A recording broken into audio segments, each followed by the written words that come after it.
Hi everybody, this is Judy at Judy in the Kitchen. Today we're talking about Swiss chard, and I have a list of specific foods in different categories that are known to pair well with Swiss chard.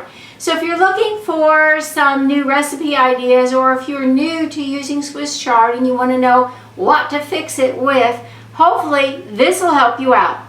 In the protein category, that includes legumes, nuts, and seeds. We have almonds, bacon, beans in general, beef, chicken, chickpeas, duck, eggs, fish, hazelnuts, lentils, pine nuts, pork, sausage, seeds in general, but especially pumpkin seeds and sesame seeds, tahini, tofu, and walnuts. In the vegetables category, other vegetables that pair well with Swiss chard would include beets, bell peppers, carrots, chilies, eggplant, fennel, greens of all types, kale, leeks, mushrooms, onions, potatoes, scallions, shallots, sorrel, tomatoes and tomato sauce, and zucchini.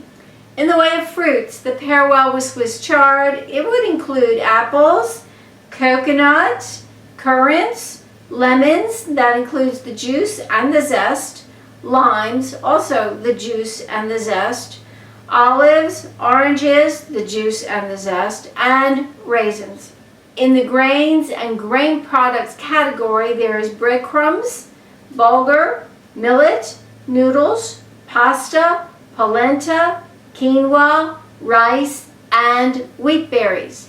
In the dairy and non-dairy products categories, there's butter, cheese, especially blue cheese, cheddar, cottage cheese, feta, goat, Gruyere, mozzarella, parmesan, pecorino, and ricotta.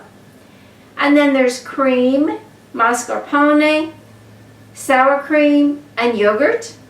In the other foods category, there is mustard, as in prepared mustard, oil such as olive oil, peanut, and sesame oils, soy sauce, stock, tamari, and vinegar, especially apple cider vinegar, balsamic and red wine vinegar, and also Worcestershire sauce. I do hope this helps you out. Let me know if you have any questions or comments below. Bye for now.